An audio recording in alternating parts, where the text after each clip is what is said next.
Oi pessoal, boa noite a todos, a todas, sejamos aí bem-vindos, bem-vindas, para que possamos dar continuidade ao nosso estudo relacionado à mediunidade. Semana passada nós começamos a abordar o capítulo de número 17, que fala a respeito do desenvolvimento mediúnico. Nós vimos aí, logo no início dele, que esse capítulo trata, em grande parte, acerca do desenvolvimento da mediunidade da psicografia. E nós falamos que, no momento, não iremos abordar o assunto psicografia. No capítulo certo, no momento adequado, nós iremos falar a respeito desse tema. Mas esse capítulo 17, ele dispõe para nós de uma série de informações atinentes ao desenvolvimento da mediunidade, relacionada a outras formas da mediunidade, não somente a psicografia, mas também a psicofonia, vidência, mediunidade de efeitos físicos, enfim, todas as diversas formas de mediunidade. Então, o que a gente planejou fazer é justamente isso daí, dar informações gerais a respeito dessa temática que é de extremo interesse àqueles que apresentam rudimentos de faculdades mediúnicas e que querem saber o que tem de fazer a fim de desenvolver e trabalhar com essa mediunidade que está aí talvez explodindo no seu ser. Na semana passada, nós começamos falando a respeito, do que trata esse capítulo, do desejo de entrar em contato com as pessoas que lhe são caras, das condições gerais do desenvolvimento mediúnico e como que um indivíduo pode desenvolver-se como médium, talvez agindo sozinho, na intimidade aí da sua casa, na intimidade do seu lar. Seria uma forma a ser empregada. Kardec até coloca aqui, logo no comecinho desse capítulo 17, a respeito disso daí, dos exercícios que o indivíduo faz na sua casa, por 10 ou 15 minutos todos os dias, por 2 meses ou mais, a fim de talvez desenvolverem aquela mediunidade que está surgindo. Isso pode ser feito? Isso pode ser feito, adotando, obviamente, algumas cautelas, algumas precauções que nós já comentamos e que iremos voltar a comentar daqui a pouquinho. Só que o mais interessante, e Kardec coloca isso logo depois, e talvez o mais prático, mais rápido e mais seguro, é se fazer o desenvolvimento mediúnico não sozinho, mas em conjunto, numa reunião de pessoas dedicadas a essa intenção, a esse objetivo. Uma reunião de indivíduos que apresentam o mesmo tipo de pensamento, as mesmas intenções, os mesmos objetivos, quais sejam o desenvolvimento da sua mediunidade. Então existem reuniões voltadas para isso, reuniões de desenvolvimento mediúnico, em que as pessoas se reúnem após a leitura ou estudo de algum trecho voltado à prática da mediunidade ou algum trecho de teor evangélico, essas pessoas, numa mesa, elas se recolhem num silêncio absoluto e esperam. E esperam para ver o que vai acontecer. Obviamente, com isso, antes disso acontecer, é feita uma prece, é feita uma oração. E é interessante como que Kardec coloca a questão da oração nas reuniões. Ao invés de se fazer longas aberturas, etc. e tal, ele simplesmente nos dá um modelo de como fazer uma prece. Por exemplo, ele coloca aqui, peço a Deus Todo-Poderoso permitir a um bom espírito se comunicar comigo. E no caso aqui, se for psicografia, me fazer escrever. Peço também ao meu anjo guardião dignar-se assistir-me e afastar os maus espíritos. Pronto. Era assim que ele começava com uma prece, uma reunião. E as reuniões mediúnicas também não fugiam a esse tipo de regra.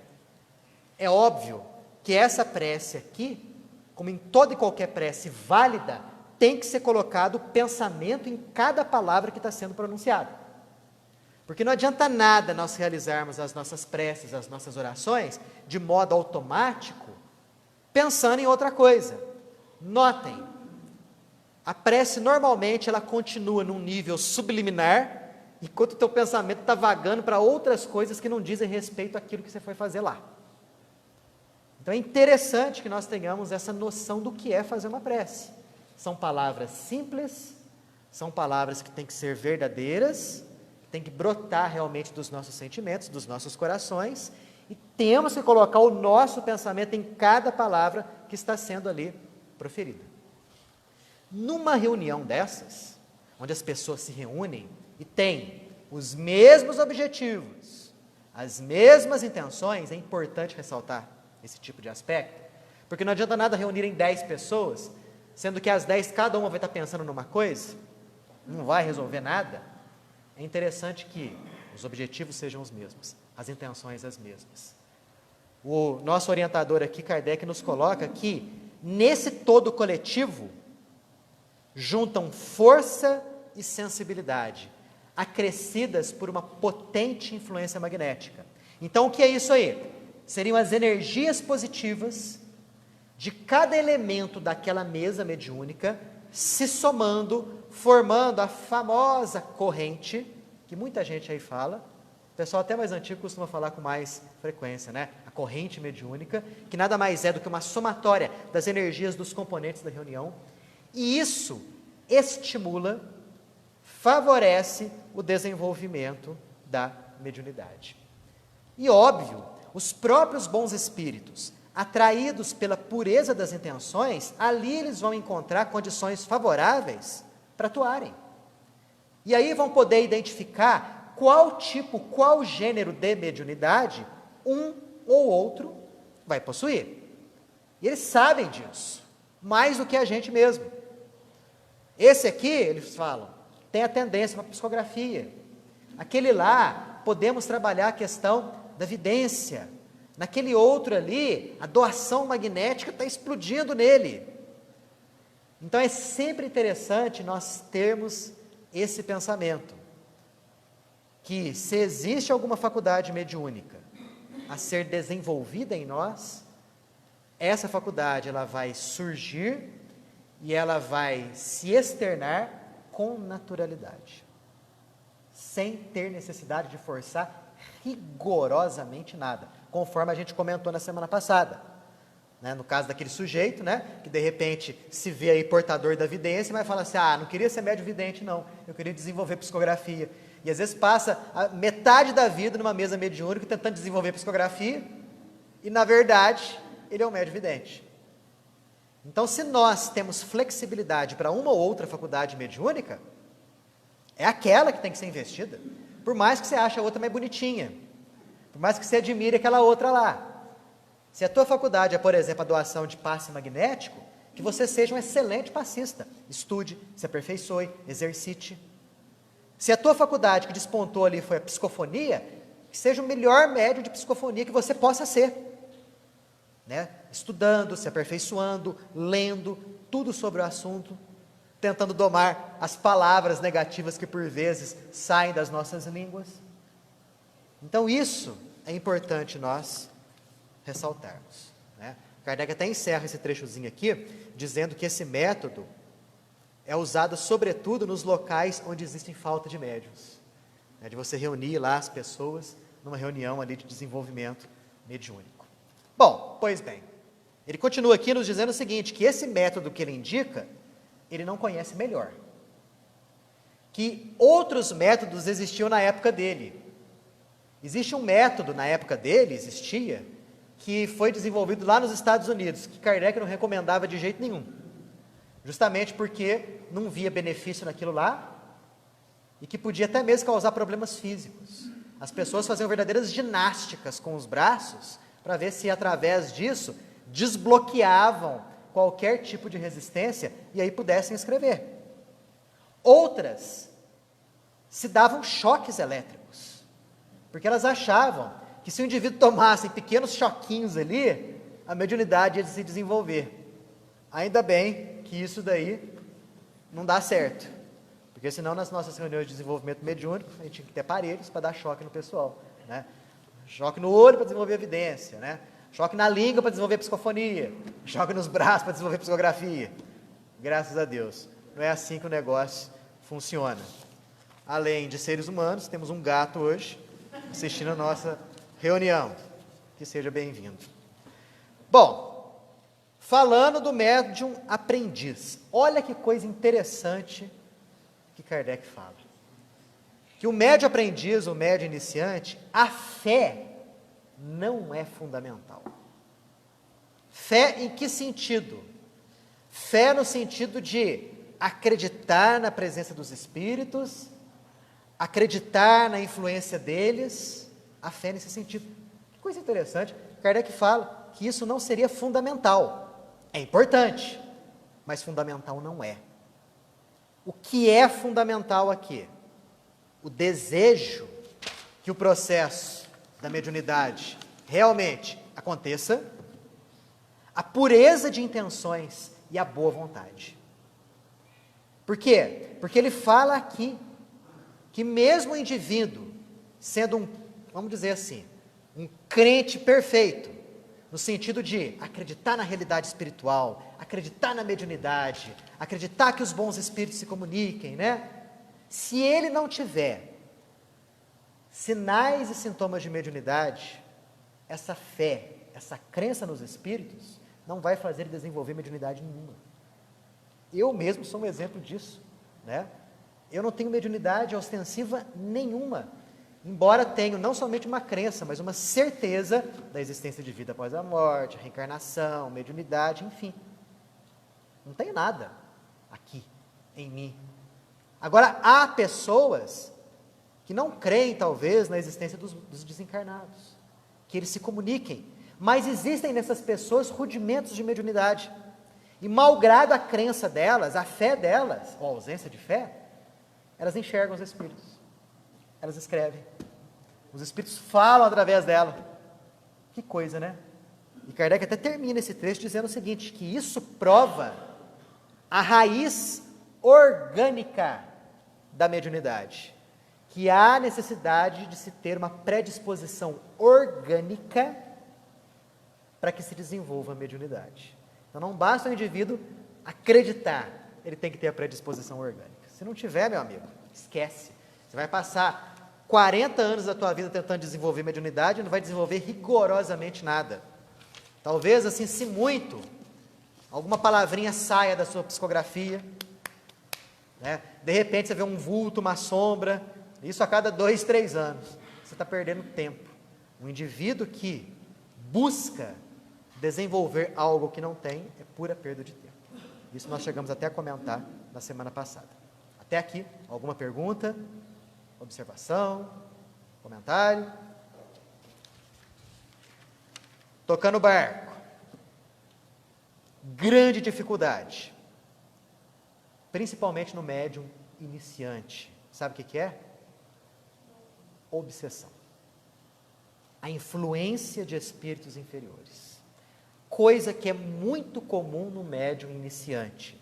Aliás, chegamos até a comentar aqui, os indivíduos que chegam até o centro, com sinais e sintomas de mediunidade, quase sempre vêm em processo de influenciação negativa, quase sempre vêm obsediados. Aliás, eles vêm no centro por isso, porque é ruim, porque incomoda, porque a vida está complicada, porque eles ouvem coisas esquisitas que eles não querem ouvir, veem vultos estranhos, coisas feias, pensamentos estranhos passam pela sua mente, e é óbvio, normalmente o centro espírita é o último local que essas pessoas se recorrem a fim de tentarem descobrir o que está acontecendo. Então, no médium iniciante, aquele que sabe que existe a mediunidade, que está tentando desenvolver, uma grande dificuldade para ele é a influência dos maus espíritos, dos espíritos inferiores. E Kardec fala que esse é um ponto capital, um ponto importantíssimo, para não deixar esses espíritos inferiores dominarem a pessoa. Porque se eles dominarem o sujeito, aí é muito complicado depois a pessoa se desfazer dele. O codificador chega a falar até o seguinte, que as mais belas faculdades mediúnicas se perderam no início por falta de cuidados nesse assédio com os espíritos inferiores, dos espíritos inferiores. Eles estão sujeitos a isso? Claro que estão. Óbvio. Nós estudamos isso. nós vimos que o médium, na sua maioria, os médiuns são seres devedores. São seres que não são seres nobres sob o ponto de vista espiritual. E, portanto, quando a mediunidade surge, é uma porta aberta à influência do plano espiritual. Mas como a sintonia do sujeito está mais lá embaixo, ele vai se sintonizar com o quê? Com aquilo que é inferior. Por isso que em muitos casos a mediunidade começa com assédio inferior, com obsessão. O próprio processo de desenvolvimento mediúnico, por exemplo, é um processo que é muito mais voltado à educação do médium como indivíduo do que qualquer outra coisa. Aliás, quando a mediunidade surge, ela se manifesta tranquilamente. Ela se manifesta através de indícios e de sinais. O médium tem que saber trabalhar com isso, tem que dominar uma técnica, mas paralelo a isso, o que é mais importante, a pessoa tem que se dominar como pessoa, como ser humano, como indivíduo. Crescer espiritualmente. Dominar os seus impulsos, enobrecer os seus sentimentos, ganhar conhecimentos. Um exercício equilibrado e a contento da faculdade mediúnica passa por um médium que se equilibra moralmente. Não pensemos que basta dominar a técnica da mediunidade, saber como entrar em concentração, saber como pegar o lápis ou a caneta para psicografar. Hoje em dia é o computador, né? Para psicografar. Saber, né, como distinguir se uma evidência é uma evidência mesmo, ou se é algo da sua cabeça. São técnicas que o indivíduo vai aprender a se desenvolver com o tempo, com o exercício, né, com os mais experientes orientando. Mais do que isso, a pessoa tem que se precaver contra os seus baixos impulsos, crescer como pessoa. Coloquemos isso na cabeça. Se o objetivo da doutrina espírita é a reforma íntima, o objetivo do médium no desenvolvimento da mediunidade tem que ser reforma íntima também.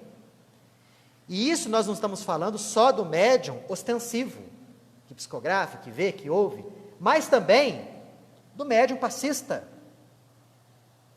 também do médium intuitivo, de todas as formas de mediunidade. Isso é o que o médium leva para a sua vida toda. Conforme a gente comentou, não existe mediunidade complicada. Nenhuma mediunidade é complicada. O que existe é médium complicado. É médium que tem que se domar interiormente, que tem que crescer espiritualmente, crescer como pessoa. Bom, e aí? Como que o candidato a médium, ou o médium iniciante, vai se precaver, vai combater a influência negativa? Não tem segredo. Isso daí serve para todos nós, médiuns ou não. Primeiro, colocar-se com fé sincera sob a proteção de Deus. Pode parecer fácil à primeira vista, mas não é. Sabe por que não é? Porque nós não temos esse hábito. Porque nós não temos e não temos condição, na verdade não é condição, nós não temos o costume de nos colocarmos sinceramente sob a proteção de Deus. Se nós pensarmos que Deus é o Criador de todo o universo, se pensarmos que Deus é amor, pela definição bíblica, se pensarmos que Deus nos criou por amor, nos sustenta por amor e nos sustentará por toda a eternidade, com base nesse amor, isso é se colocar sob fé sincera, sob a proteção de Deus. Por que por vezes nós nos desesperamos perante os problemas da vida? Nós nos revoltamos, nós xingamos, justamente porque nós esquecemos a nossa condição de filhos imortais do Altíssimo. E aí perdemos a nossa fé. Isso para todos nós, médiuns ou não. Primeiro passo, colocar-se sob fé sincera, sob a proteção de Deus. Segundo, solicitar a assistência do teu anjo da guarda, do teu mentor espiritual. Tão esquecido por nós, né? Estava até comentando essa semana. O quanto que nos esquecemos de que temos um irmão superior a nós, sob o aspecto intelecto-moral, que avalizou a nossa reencarnação e que sempre está presente, às vezes, fisicamente falando, ou à distância, não interessa, sempre próprio ali, nas condições para poder nos ajudar, que é o nosso anjo da guarda, que é o nosso mentor espiritual. Frequentemente nos desesperamos, ficamos confusos frente às dificuldades, nos deixamos levar pela raiva, pelos impulsos, e esquecemos de, além de nos colocar sob a proteção de Deus, de apelar para o nosso mentor espiritual. Ah, Daniel, mas eu não sei se ele é homem, se é mulher, qual que é o nome dele. Não interessa. Não interessa. Converse com ele ou ela. Leve para essa pessoa os teus problemas, as tuas dificuldades, as tuas angústias, os teus anseios. Converse do mesmo jeito que a gente está conversando. Não precisa você falar, ó nobre espírito que veio dos píncaros celestes. Nada disso. Converse naturalmente, como você conversa com uma pessoa, porque você está conversando com uma pessoa. E você vai ficar surpreso ao descobrir que, de repente, vão brotar da sua cabeça saídas, soluções, intuições, que não é obra do acaso. Vem da assimilação de pensamentos positivos desse nosso, que esse nosso irmão nos colocou. Está vendo? Isso é do nosso dia a dia. Estamos falando de mediunidade, mas se você não é médium, como eu não sou, isso aqui é do arroz com feijão do dia a dia. Nos colocar sob a proteção de Deus, e pedir assistência e ajuda do mentor espiritual. E depois disso, olha o que ele fala: aplicar-se com todo cuidado a reconhecer a natureza do espírito que está se comunicando. É justamente isso daí. Você está psicografando, por exemplo, uma cartinha. Psicografei uma cartinha aqui.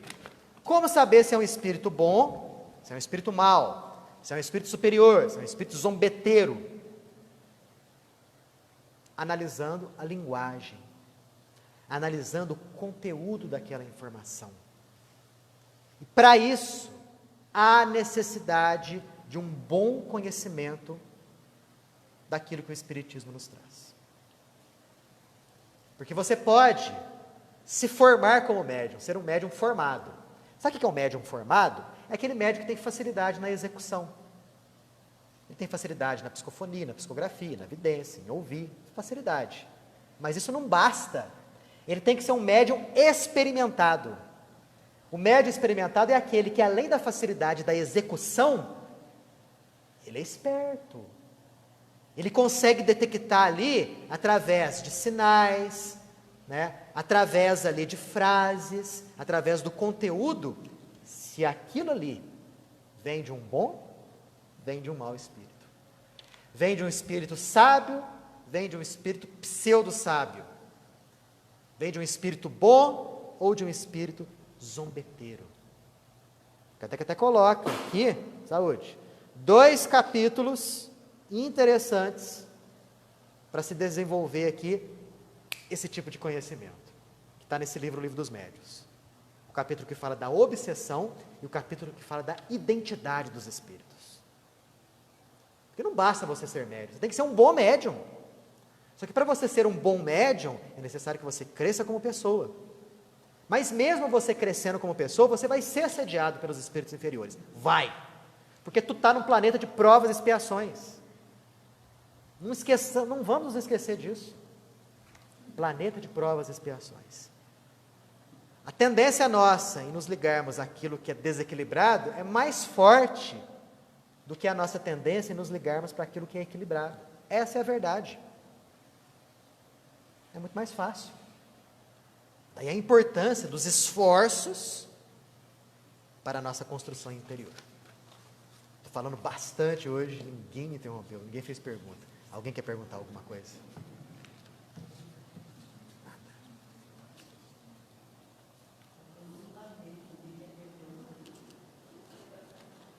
A gente vai jogando tanta coisa na cabeça, né? Fala.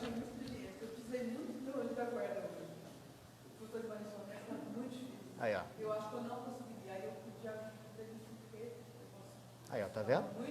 É um exemplo de que nas condições nossas que não estão voltadas só à mediunidade, o nosso mentor espiritual, o nosso espírito benfeitor, está sempre presente para nos auxiliar.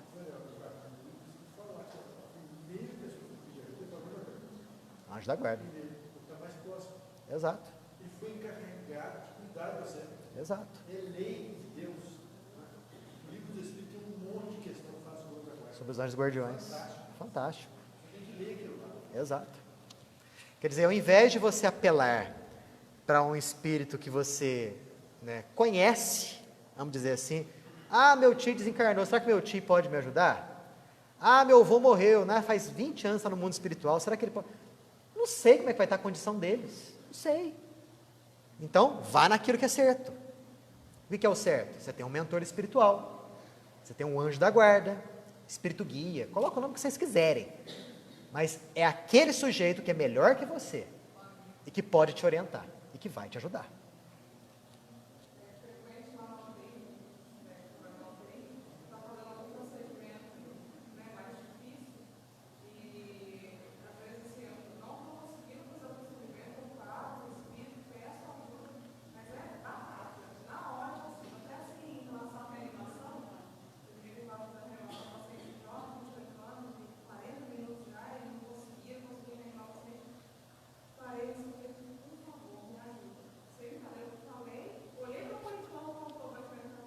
Olha só que beleza.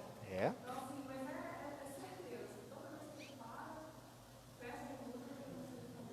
Nós estamos rodeados, como dizia Paulo de Tarso, por uma multidão de testemunhas. E dentro dessa multidão de testemunhas existem várias, inúmeras, que se sintonizam com o bem e que estão querendo só uma abertura nossa para que eles possam ajudar, possam atuar. Beleza, né? Coisa boa, Natália. Oi.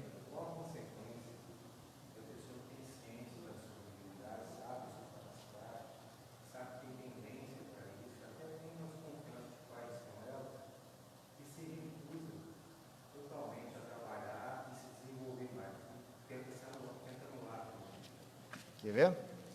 Quando a gente chega aqui no capítulo de número 16, que fala a respeito dos médiuns, né, das diversas categorias de médiuns, nós temos aqui, ó, médiuns levianos, os que não tomam sua faculdade a sério e dela não se servem senão por passatempo ou para coisas fúteis. Um outro tipo de médium. Médium indiferente, os que não tiram nenhum proveito moral das instruções que recebem e não modificam em nada a sua conduta e seus hábitos. E aí você tem os médiuns orgulhosos, os mercenários, os egoístas, que são aqueles que não se servem das suas faculdades senão para o seu uso pessoal e guardam para eles as comunicações que recebem. E tem vários outros tipos de médiuns que são imperfeitos. André, a mediunidade nada mais é do que uma concessão que nos foi dada, e aliás, que nós pedimos antes de reencarnar, que serve primeiramente para o nosso crescimento espiritual, é o primeiro objetivo, e o segundo objetivo é ajudar as pessoas que estão ao nosso redor a melhorarem espiritualmente. Então a pessoa que se vê portador de uma faculdade mediúnica e nega peremptoriamente a ser médium, ela não vai estar avançando espiritualmente.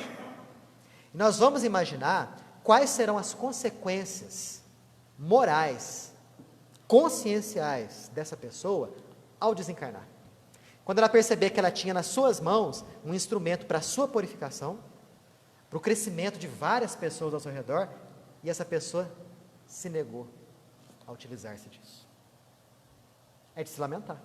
A única coisa que tem que ser feita uma pessoa assim é lamentar. A gente pode orientar, né, dar essas instruções, jogar essa ideia na cabeça, mas aí compete a ela a atitude que tem que tomar. Complicado, né? Cada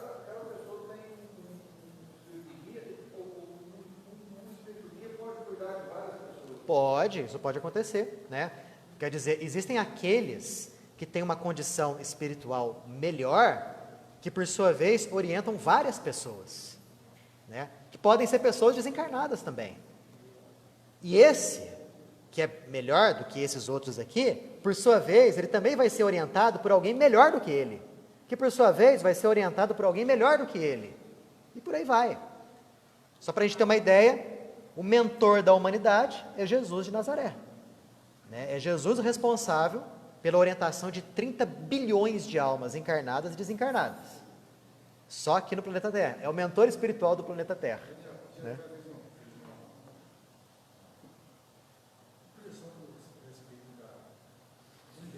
Uhum. Falando que existe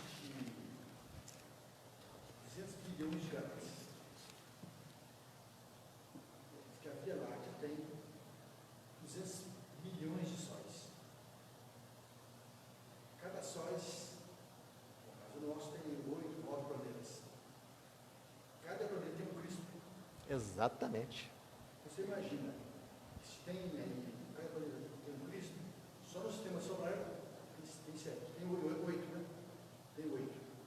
Você multiplica isso aí, 8 por 100 milhões.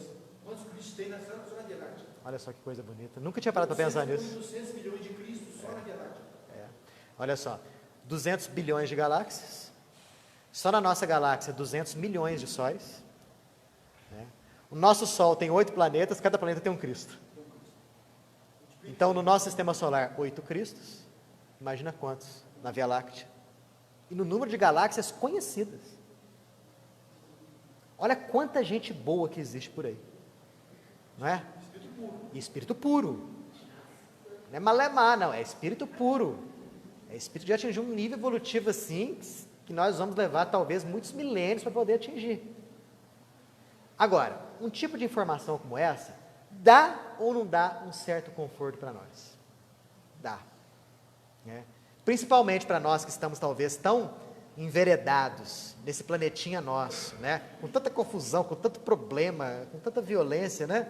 Saber que impera o equilíbrio e a ordem e o amor no universo, que basta que nós nos sintonizemos com essa ordem de pensamentos para que a nossa vida mude para melhor.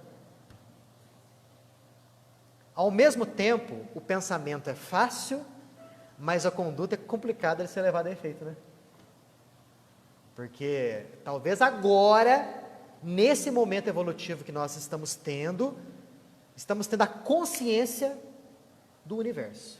Do que é o universo, do que é o espírito, do que eu estou fazendo aqui, o que eu tenho que fazer aqui, qual que é o meu objetivo na vida. Mas graças a Deus que agora, nesse minuto evolutivo, nós estamos acordando para as realidades da vida. Então, quando se fala em desenvolvimento mediúnico, fala-se em desenvolvimento da personalidade, em desenvolvimento da pessoa. Por que o Chico era o médium que ele era? Era não, né? É. Por quê? Como ele é como pessoa, como indivíduo. Não precisa nem falar. Não precisa, porque todos nós temos conhecimento do que o Chico foi o modelo do que é ser médium dentro da doutrina espírita. E isso não se improvisa. Com certeza não. Óbvio que não. Bom, o uso da faculdade. Kardec dá aqui um outro alerta. Kardec dava muitos alertas, né? Sabe por quê? Porque ele viu muito médium se perder. Um deles é o seguinte: uma vez desenvolvida a faculdade mediúnica, uma vez a pessoa sendo um médium produtivo, né? Não deve desenvolver muito entusiasmo. Por que não? Primeiro, porque a mediunidade foi dada para a sua autoeducação, para o seu crescimento interior. Segundo, para fazer o bem ao próximo. Então, nada de ficar deslumbrado e maravilhado, porque isso pode levar o indivíduo a se perder, através da vaidade. E muitos médiuns, chegamos até a falar a seguinte coisa: quase sempre um médium se perde pela vaidade, porque se acha a última bolachinha do pacote. Se acha que mediunidade é rótulo de nobreza. E não é. Está longe disso. Mediunidade é instrumento de trabalho. O que você deve fazer? Dias e horários propícios ao exercício da faculdade mediúnica. Sabe por quê? Porque aí os nossos mentores, os espíritos benfeitores, podem arrumar um horário na agenda deles, para naquele dia, naquele horário, virem até aqui e nos ajudarem, nos auxiliarem. Porque eles têm os outros trabalhos deles. Nós pensamos que os espíritos benfeitores estão única e exclusivamente ao nosso serviço. E não estão. Eles têm inúmeras outras funções. Aliás, quanto mais evoluído é o espírito, mais função ele tem. Mais trabalho ele tem.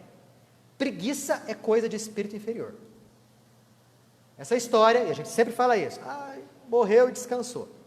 Ele pode estar descansando um pouquinho, mas se ele for um sujeito de maior consciência, tão logo ele descanse e recupere as suas energias em alguma colônia no plano espiritual, batente, vai trabalhar, vai estudar. Quem não gosta nem de trabalhar, nem estudar, vai ter uma surpresinha depois da morte. Porque nas colônias boas, equilibradas, o que existe é isso aí: trabalho e estudo. Então os nossos benfeitores, eles não têm todo o tempo do mundo disponível para a gente, não. Por isso que dia marcado e hora marcado por exercício da faculdade mediúnica, pessoal, isso é fundamental. Algo mais? Sim.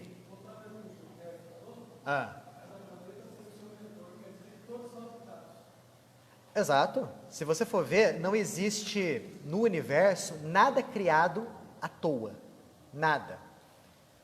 Até mesmo aqueles planetas que, à primeira vista, são puro desertos, segundo a nossa ótica, segundo aquilo que os nossos equipamentos mostram, ali existem humanidades. Cada planeta é uma habitação. O universo inteiro é povoado. Não tenha dúvida disso. Até o Sol é. Dizem que o Sol seria mais ou menos um local de reunião dos Cristos, né? Dos espíritos enobrecidos do sistema solar. O local de reunião seria lá. Né? E eu também. A casa do meu pai existe muitas moradas. Pode falar.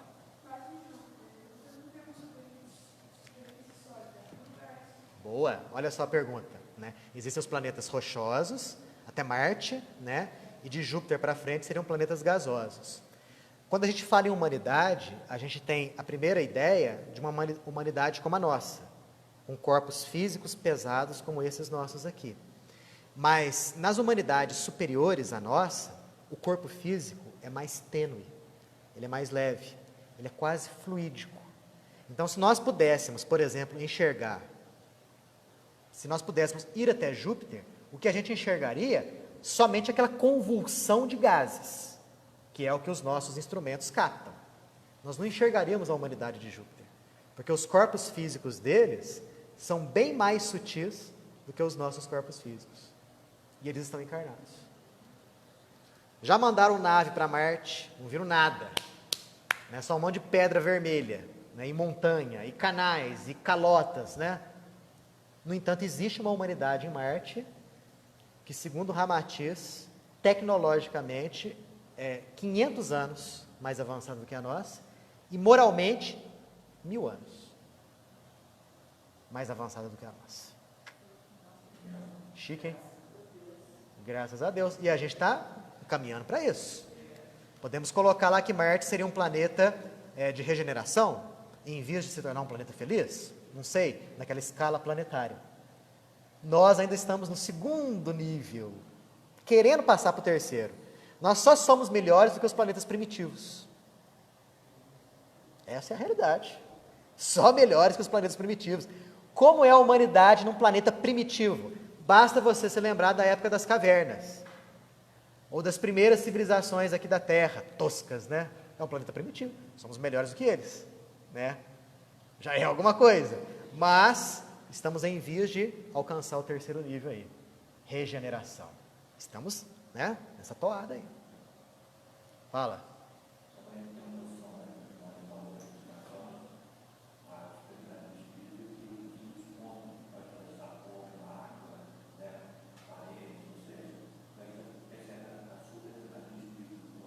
Exatamente. Um exemplo. Em Marte, a humanidade, a humanidade de Marte, ela é mais aérea do que terrestre. Então, é raro lá você encontrar aparelhos de locomoção como os nossos automóveis, aqui no chão. Lá eles voam mesmo, né? São muito mais aparelhos assim, de céu. E no livro A Vida no Planeta Marte, Ramatiz até faz perguntas se não há acidentes, né? Não o Ramatiz, são feitas essas perguntas para ele. Há acidentes, né, dessas máquinas aéreas, dessas naves?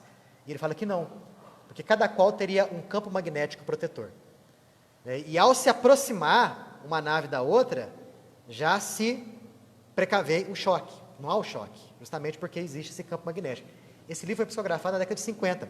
Já existem automóveis aqui na Terra, né, que já dão sinais, alarmes, da aproximação de outros.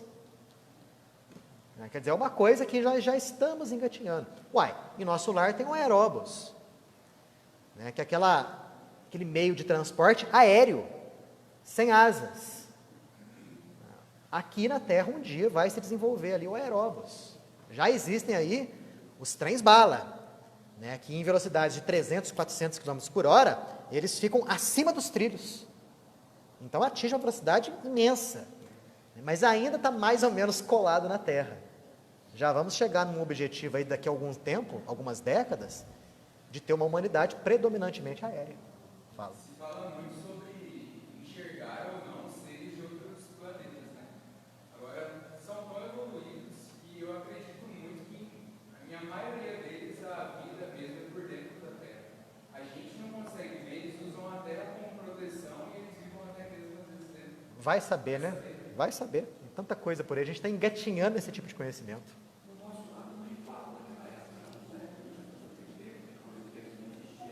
Na época a TV aqui estava engatinhando, né? E lá se falava, André Luiz fala, dos grandes retângulos que mostravam imagens à distância, né, em alta definição. Nós temos isso nas nossas casas hoje. Nas TVs de 4K, 8K, né, sei lá quantos Ks que existem por aí. Já na época, lá em nosso lar, há 70 anos atrás já existia. Imagina quanto lá já não evoluiu. Porque se aqui evoluiu, lá evoluiu também. A lei do universo é a evolução constante, né? Fala, senhor Danilo.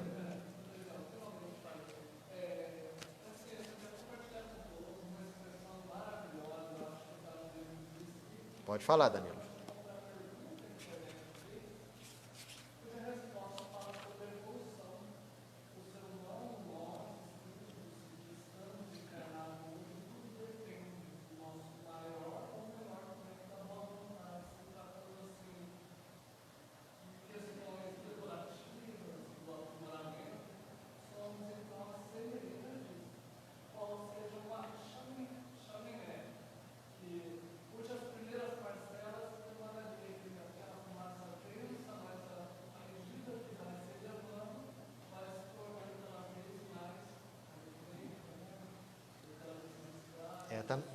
Está numa das obras de Kardec. Isso daí, a imagem é bonita, né? Muito bonita. Não adianta, Danilo, o nosso futuro é um futuro de glória, é um futuro de paz, de luz. Isso daí para todas as pessoas, né? Porque é da vontade de Deus. E a vontade de Deus é soberana, né? Deus quer que isso aconteça. E se Deus quer, vai acontecer. Pronto. O problema é que a gente retarda, através das nossas inferioridades e escolhas negativas e mal feitas, esse chegar. Mas vamos chegar até lá. Não tenhamos dúvidas sobre isso daí. Seguinte, semana que vem, não estarei aqui, tá? Mas o Clayton, sexta-feira vai abrir normalmente. O Clayton vai estar aqui para dar uma palestra para vocês. Na outra semana, aí nós voltaremos com o estudo da mediunidade, no capítulo 18, Inconvenientes e Perigos da Mediunidade. Influência do exercício da mediunidade sobre a saúde. Influência do exercício da mediunidade sobre o cérebro. Influência do exercício da mediunidade nas crianças. Será que as crianças podem desenvolver mediunidade? Será que as crianças podem atuar numa reunião mediúnica? Tudo isso nós vamos falar no capítulo 18, sem ser essa semana agora, na próxima, ok?